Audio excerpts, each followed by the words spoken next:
Hi everyone, I'm Liv Meier. I'm here with Lee Struble. He is a consultant for higher education. And we're just going to ask him a few questions about, what the campus can do, in an incident where there's an active shooter that can harm the campus. So what do you think is the best way to, prepare yourself? Obviously, what you mentioned before about, like knowing the campus and, things like that. But like individually, what do you think are some ways you can prepare yourself? Well, I think the biggest thing is mental preparedness. And we can learn things, we can be taught things, but until we can actually apply it and mentally see ourselves doing these things, then it's really not effective. Mm-hmm. So what we did today was kind of the first step, and that is like an awareness level training. Get people thinking about the fact that they're going to have to make tough decisions and they're going to have to do things that maybe they don't even think they're capable of doing. And one of the quotes that I had in there was that the body cannot go where the mind has not already been.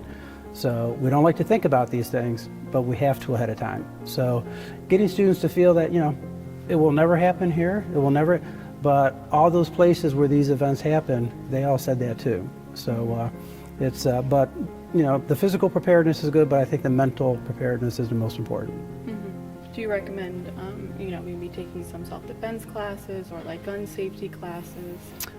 Certainly, if you do have a license and if you carry or if you have a gun, you should certainly know how to use it and take those lessons. Self-defense, there's great courses. Usually your local police department will offer those courses. I know that NYPD does it free of charge.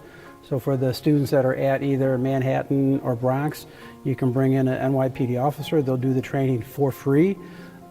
Here it might be a little different, but there's always people that do that sort of training. So I think it would be healthy to offer it every semester. Mm-hmm. So with students, because you don't want people to feel like they're walking possible victims. You want them to walk with a purpose and be confident. And so the more confident people are, then the more likely they would be able, to react the right way if something did happen. The most important thing that that we talked about in training is not to overreact. We want people to think about strategy and survival. So mentally going through your head what you're going to do versus just reacting. And most responses are natural. So when something happens, we respond in a natural way. Well, with crisis, we have a natural reaction. A lot of times we freeze. So acknowledging the fact that a likely reaction to a real crisis might be freezing. That's one thing you don't want to do. So all the things we talk about, a lot of things to do. One thing you don't do is freeze. So you're thinking mentally, you've already played this what if, because once again, our body can't do things that we haven't already thought about, because we don't know how to do them yet. We haven't practiced them. Okay, so a little baby learns how to walk by starting to learn how to walk, and then so it's kind of the same thing. We need to learn some of those basic fundamentals before we can really move forward. So, but the first is don't freeze, and be calm. Okay, and then think of a strategy that you think is the best strategy, and then we have to act. So you actually have to do what you're planning to do. Well, it was great to see as many people come to this session as showed up. I think 140 had signed up online, and I think they estimated there were over 200 people here.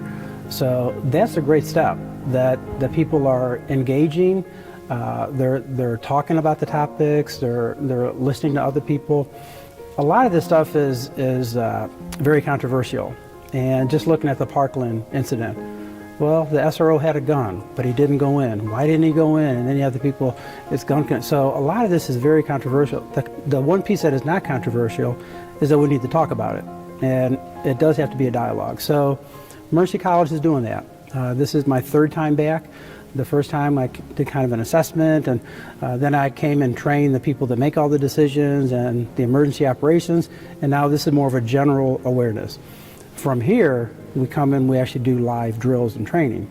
And that's where the rubber meets the road. And we find out if something does happen, do people really know how to respond? Mm-hmm. So looking forward to working with Mercy to really see a climate where people are just a little bit more aware of what's going on, mm-hmm. and that they know what to do if something does occur. And with the live drills, are they going to be like with just the staff or just the students or just the campus, like as if there was actually an incident going mm-hmm. on? You have to be cautious. You don't want people to go into panic mode. What I always recommended is do a drill during the summertime, Okay, so the students aren't here, they don't get that full experience, but that's a good time to work with your local law enforcement. And there was concern about law enforcement knowing the buildings and names. Well, when they're here training, then they get to know their surroundings. So you reach out, you have a drill with them during the summer, and then sometime during the academic year, plan it well in advance. The students need to know what's going on, they need to participate, they need to be part of it. But yeah, you need to have drills where students are actually doing some of the lockdown exercises that they did all through K through 12 that we forgot about in higher ed. And just the fact that Mercy's thinking about it is a good step in the right direction.